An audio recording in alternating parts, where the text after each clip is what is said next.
G'day and welcome back to the NRL Punters Weekly Digest, your one-stop shop for everything you need to know leading into this week's NRL matches. This is our round 12 preview / team list / whatever you want to call it episode for this round 12 of the NRL Telstra Premiership. And I'm going to get straight into proceedings today, starting with my tips from last week. Last week I tipped 6 from 8, not too bad. I had the Cowboys, Warriors, Sharks, Titans, failed on the Roosters. We'll get into that a little bit later. Storm, Panthers, and then I failed on the Eels too. A bit of a surprise result there. In terms of the margin, not the winning side. Thursday night, the Brisbane Broncos take on the Melbourne Storm from Suncorp Stadium in what will be, I think, quite an interesting clash. Given the Broncos' last start, they beat the Roosters 34-16 in a very, very entertaining game. Very happy to see the Broncos perform the way that they did. And if you're a Broncos fan, I'm sure you'd be completely ecstatic. That is a positive sign of things to come, albeit next season there's going to be some shake-ups and some key positions, etc. Stand by. Player market's only going to be heating up until the end of the season. Huge win by the young Broncos side. Albert Kelly was a revelation at 5'8" in his first stint for the new club. Really good to see him play. And in fact, he will be partnering Anthony Milford in the halves this week with Tyson Gamble out, I believe, for suspension reasons. Storm were outstanding against my Canberra Raiders. I almost feel ashamed sometimes to say my Canberra Raiders. But nevertheless, the Melbourne Storm did what they do. They got it done. It was very competitive up to half-time. Raiders were only down 14-10. And the Storm did what the Melbourne Storm did do. Sorry, they just rolled on with it. They made 1,781 run meters to 1,239. So that's nearly 500. Well, it's more than 500. And Canberra just struggled to even get out of their own half. So the Storm were completely comprehensive in their performance against the Raiders. For the Broncos, as I mentioned earlier, there's a bit of a half shake-up there. Anthony Milford is recalled once again. I believe they're saying that he's on his third chance. I feel like it's like 10 chances. Anyway, but in terms of since he's been dropped, so he's going to partner Albert Kelly. Reece Kennedy replaces Matt Lodge, who's also suspended. For the Storm, Jerome Hughes returns at halfback. Huge boost for them. Not that they really need it, but huge boost. And Tom Eisenhuth replaces Kenny Bromwich, who's injured. The head-to-head odds on this game, if you like the Broncos, good value there, $7.50, $1.08 for the Melbourne Storm. I don't see the Storm losing this one, but I don't see it being a total blowout either. I'm tipping them by 16. Friday night, Cowboys take on the Warriors from Queensland Country Bank Stadium in what I feel is going to be a very, very close contest. Cowboys will last start winners against the Knights. At one point, the Cowboys were down to 11 men whilst Jason Taumalolo and Lachlan Burr were out. And they did concede 2 tries, but nevertheless, they went on with the job in the second half. Murray Taulagi scored a hat-trick. I think that's his first for the club. And Scott Drinkwater continued to press his claims for, well, I guess at the moment, not the vacant number 6 jersey, but next year he's got a bit of competition in Chad Townsend and Tom Dearden. He put on a bit of a performance. He had 3 try assists and 3 line breaks. Very nice from him. For the Warriors, Reece Walsh. And I would love to get some confirmation on his eligibility. I know he's eligible for Queensland, but he's also eligible for New Zealand. He's played his juniors at Queensland rep level, so I don't know where his allegiances lie, but he might have to make a decision very soon because he could be a smoky for Origin if he wants to play and if they want to play him there. I don't know. Maybe a bit early to bring him in, but this kid looks like he's full of confidence. And he's looking like the buyer of the year. Probably him and Isaiah Papali'i, maybe a couple of others there. He had 3 try assists. He had a try at a line break, 4 line break assists, all from fullback, with RTS making way for him, knowing that he's the future of the club. Very selfless from him. In terms of team changes, none for the Warriors, but for the Cowboys, Taumalolo and Lachlan Burr are suspended. Cohen Hess returns from concussion at lock. Corey Jensen jumps onto the bench, and Hamiso The Hammer, Tabuai-Fidow, returns from injury. Head-to-head odds here are $1.90 for both sides. I think that's the first time this year we've had even odds at any point. Stand corrected. If I'm wrong, let me know in the comments section. But $1.90 for each side. I'm going the Warriors by 8 points in this game. I know Cowboys are at home. I just favour the Warriors' form and toughness a little bit more than the Cowboys at the moment. Tigers Dragons is the other Friday night game from Bankwest Stadium out there in Western Sydney. Tigers last start winners against the Warriors. Losers against the Warriors, 26-30. Despite having a one-man advantage in the second half, the Tigers just couldn't get over the line in a clash that literally went down to the siren. It really came down to the last play. Tigers, if they'd scored, they would have won the game. Dragons lost to the Sharks in a close local derby, which was only separated by a Chad Townsend field goal in extra time. And young winger Max Fine scored 2 tries of his own. Those were the only tries for the Dragons in that game. In terms of team changes for the Tigers, James Roberts returns from injury via the wing, which pushes Tommy Talau to the centres. Joey Leilua drops out of the side. For the Dragons, Braden Williami replaces Max Fine on the wing, and Gerald Beale slots in the centres. He's actually coming back from retirement for that one. Very interesting. What have I done here? Sorry, I had a bit of a brain fart there. Please just completely ignore me. I'm very, very tired. For the Dragon, I've got that. Yep. So I've got all that there. All right, check. All right, cool. We're back on. Head-to-head odds in this one. $1.50 for the Tigers if you fancy them. $2.55 for the Dragons. I would have had the odds a little bit closer. Dragons are still a bit low on personnel, so maybe that's fair. I don't know. My tip is the Tigers to win this one in a close one by 2 points. Penrith Panthers take on the Canterbury Bankstown Bulldogs from Bluebet Stadium out there in Penrith on Saturday, Arvo at 3 p.m. Panthers obviously last start winners, as they usually are. They have only lost one game in the last 18 months or so. They absolutely flogged the Rabbitohs 56-12 because that's the only way they know how to win games, is absolutely flog. Not really much to say about this performance other than, the Panthers were superb. Rabbitohs weren't at their best, but the Panthers were superb. Matt Burton scored a hat-trick in front of his home crowd there at Dubbo. They took that game out to the New South Wales country. Nathan Cleary once again showed why he may be arguably, in my opinion, the best player in the NRL. Bulldogs went down 20-30 against the Titans. Stats-wise, there wasn't much to separate both sides. I guess the Bulldogs were a bit better in this contest. I don't know what to say about them at the moment. They're just missing like a star, out-and-out attacking exponent that, when the chips are down, can make things happen out of nothing. That's what the Bulldogs are really missing this season. Hopefully they pick some of that up in their acquisitions next year, which are obviously very, very, very astute. We'll see what happens next year, I guess, on that front. In terms of team changes for the Panthers, Moses Leota returns to the side. Liam Martin replaces Kurt Capewell, who's suspended in the back row. For the Bulldogs, Ava I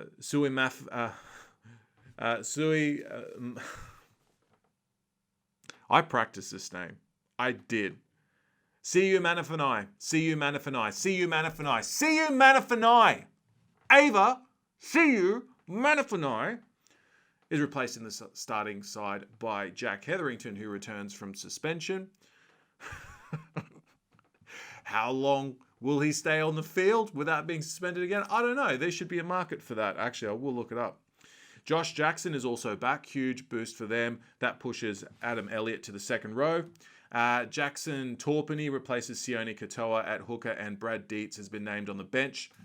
In the head-to-head odds market here, you will never, ever, ever, ever, ever again see NRL head-to-head odds this blown out.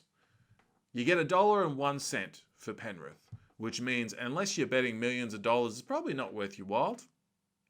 And you'll get $21 for the Bulldogs. $21. My tip is the Panthers by 40. Rabbitohs, Eels from Suncorp. No, it's not. Stadium Australia. It's not Magic Round, Ben. It's Stadium Australia. Definitely Stadium Australia. This is a game that's going to have a lot of feeling in it. Both sides, big time last start losers. Starting with the Rabbitohs, they lost 12-56 against the Panthers. They were thoroughly outclassed. They conceded 9 line breaks to 2 and ran for almost 600 meters less than the Panthers. Tough to win a game with those sorts of odds stacked against you. They're really starting to fall away from the top sides. If they can't reassert themselves starting with this game, then they're going to be in a lot of trouble. I still think they'll make finals, but they're just not going to make an impact. Eels lost to the Seagulls last week, 6-28. A solitary try in a traditional grudge match was just not good enough for the Blue and Golds. That was very disappointing. I had tipped the Eels to win that game. If they had lost by a couple of points, I wouldn't have been so disappointed, but it was a very lackluster performance from them. They really need to pick up their socks because they need to reassert themselves as Premiership heavyweights. Probably more so than Souths, because I feel like they're having a better trot this season than Souths. Souths just basically need to be able to show that they can hang with the big dogs. Parramatta need to reassert themselves as Premiership contenders, or they're just going to be pretenders for another year, which just seems to be the Parramatta cycle. It's just have a really good showing at the start of the season, looking like world beaters, looking like they're going to go all the way to the GF, and then just falling off the pace.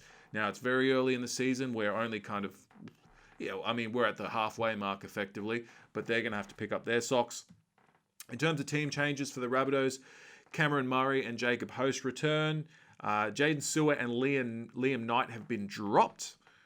I can only guess that Wayne Bennett made that decision based on last week's performance. I'm not sure. Tane Milne replaces Josh Mansour on the wing. Josh Mansour is injured. It's a concussion thing. And Jai Arrow starts at prop. For the Eels, Oregon Kaufusi will start in the absence of the suspended Regan Campbell-Gillard, and Marata Niokore will start from the bench. Head-to-head market, you'll get $1.70. I nearly said $1.70 free. Sorry, Panthers fans. No offense. No. $1.73 for Souths and $2.10 for the Eels. I'm tipping the Bunnies to bounce back and win this one by 1 point. Roosters, Raiders from Central Coast Stadium. Another game that's been taken away from either side's home ground. Both teams are last start losers and, quite disappointing in many facets of their game. For the Roosters, when you break down the stats, there wasn't really much to separate them and the Broncos. However, the Broncos completed at 93% and the Roosters at 74%. So that had, I think, a bearing on the overall result in the end. The Roosters' inability to convert sets into points. That said, I don't want to take anything away from the Broncos. I fear from the Broncos. The Roosters were comprehensively beaten. They've just got to take their punishment, and they've got to bounce back this week. Raiders were poor last week. They looked good up until halftime, which they've essentially looked good up until halftime, every game this year that I can remember. It'd be an interesting stat to put together, and I know they do this every now and again, to put together an NRL top 8 ladder based on who's leading at halftime, and I dead set guarantee you that Canberra would be in the top 4 for that. So the fact that the Raiders are falling off in second halves is it's totally baffling to everyone. It must be baffling to club insiders. What is going on must be the question on everyone's lips. It must be sending Ricky Stewart mad. Anyway, they're looking like the faders of old. The stats are not great. They gave up 1,781 run meters to 1,239, 6 line breaks to 1, 34 line breaks to 22. Not to mention they conceded 12 more missed tackles than the Storm. In In terms of team changes for the Roosters, Josh Morris returns from injury. That'll be a good boost for them. That pushes Joseph Suwali out of the side. Isaac Liu replaces Victor Radley, who's suspended for, I don't know how long he's going to be gone for. I guess we'll find out sometime tonight. I am recording this on Tuesday night. Sio Siwa Takiaho comes into the starting side. For the Raiders, they will be buoyed by the reintroduction into the team of naughty boys Jack Whiten and Jordan Rapana. Jack Whiten and Josh Hodgson. Jordan Rapana also returns. Sia Soliola comes into the side, and Sammy Velame and Hudson Young drop out of the side altogether. If you haven't heard it yet, and I didn't mention it earlier, because it's entirely possible with the level of tiredness that I have right now that I may have forgotten that I mentioned it, George Williams has returned to England effectively. Well, I don't know if he's left on a plane tonight, but he has been released effective immediately due to this ongoing home sickness he's had. Blah, blah, blah, same old story. I'm not an adult. Anyway, won't get into it. Thank you so much for your service, George Williams. You're a hell of a halfback. Wish we could have had you for longer. Anyway, that is life. Odds in the head-to-head market here. $1.27 for the Rauters. $3.70 for the Faders. My tip in this one is Roosters by 6. First Sunday afternoon game is from, and you'll have to bear with me here. When I saw this stadium name, I thought it was a typo, but someone had the great idea of naming this stadium this name. Now, I don't know if it's named after a sponsor, and I don't even know if this is how you say the name, but the Sharks take on the Titans from C.EX Coffs International Stadium in Coffs Harbour. Someone's got to lose their job over the naming of that stadium. All right. Both sides will last start winners. Sharks got it done in extra time via a Chad Townsend field goal. I think that was like his third or fourth attempt, but he finally iced one. Titans won 30-20 against the Bulldogs. They got the job done. Nothing else to say about that one, to be honest. In terms of team changes for the Sharks, there are so many changes. Please refer to the team list that you will see, or you would have seen before, maybe. I don't know. Depends how I cut this together. Just refer to it. If it's already gone past, rewind, pause, read. Thank you. Titans, David Fafita and Patrick Herbert return to the 17. Big boost for them. And from an Origin perspective, not that he wasn't going to be named in the side anyway, as long as he doesn't get suspended, please be a good boy, David. Big boost from a Queensland Rose perspective. And Easton Masters returns to the reserves. That's essentially all the changes they've got there. Head-to-head market, you'll get $2.10 for the Sharkies, $1.73 for the Titans. I am tipping the Titans to win this one by 4 points. Knights, Seagulls rounds out round 12 of the NRL Telstra Premiership in terms of fixtures. That will come to you from McDonald's Nuggies Stadium. McDonald Jones Stadium, for those of you out there who are not children like me. All right, in terms of last starts, well, the Knights, we know they lost to the Cowboys, and they're continuing their slide down the ladder. And they really need to pick up their socks too. They're another side with the Eels, the Raiders, South, that really need to... I mean, teams that you'd expect to be in the 8, but if they allow things to go too far, then they could easily slip out of the 8. More so for the Knights and the Raiders. Actually, are the Knights even in the 8 anymore? I'm not sure. Well, the ladder just seems to just be all over the place at the moment, so volatile. You can tell that the Knights are really feeling the loss of Mitchell Pearce and Kalen Ponga, but Kalen Ponga does come back this week. They just couldn't match it with the Seagulls. Not good enough. Seagulls put it to the sword against the Eels, 28-6. Josh Schuster was exceptional at 5'8", and he'll give Des Hasler all sorts of selection headaches when Kieran Foran returns from injury. What do? You know, they're getting a few players back, not just him. That Curtis Sirenen coming back. Speaking of Seagulls, team changes, that's a big boost for them. They also get Carl Lawton, who moves to the second row. He looked impressive last week. That was his first game for the club, I think. And Homole Olakau'atu drops out of the side for them. For the Knights, Ponga and Best are back from injury. Huge inclusions for that side. They have really, really missed their attacking potency.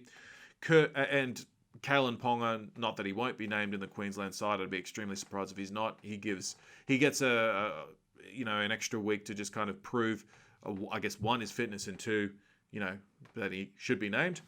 Kurt Mann will partner Phoenix Crossland in the halves, and Blake Green has been dropped from the side. Head-to-head odds in this one here, you'll get $3.80 for the Knights, $1.25 for the Seagulls. My tip is the Seagulls to win this one by 14.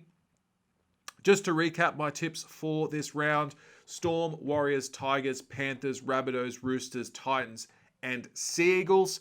That's been all for this week's edition of my preview / team list / whatever you want to call it for this round 12 of the NRL Telstra Premiership. If you like this content, please give me a like as per usual. And if you haven't yet subscribed to this channel, please give me a little sub. And please make sure to turn on your notifications so you can stay in the loop of all my latest content. And most importantly, please give me some feedback in the comments section. Let me know what you think about my tips. Let me know what you think about my tits. How good is this? How good is this hoodie? It's got nipples and everything. I love it. And content-wise, because I'm always experimenting with content, let me know if there's anything that you'd like to see. Now, it can be anything NRL related. Like, I'm toying with the idea of documentary-style things, historical things. I don't know. Let me know. I'll see you in the next video.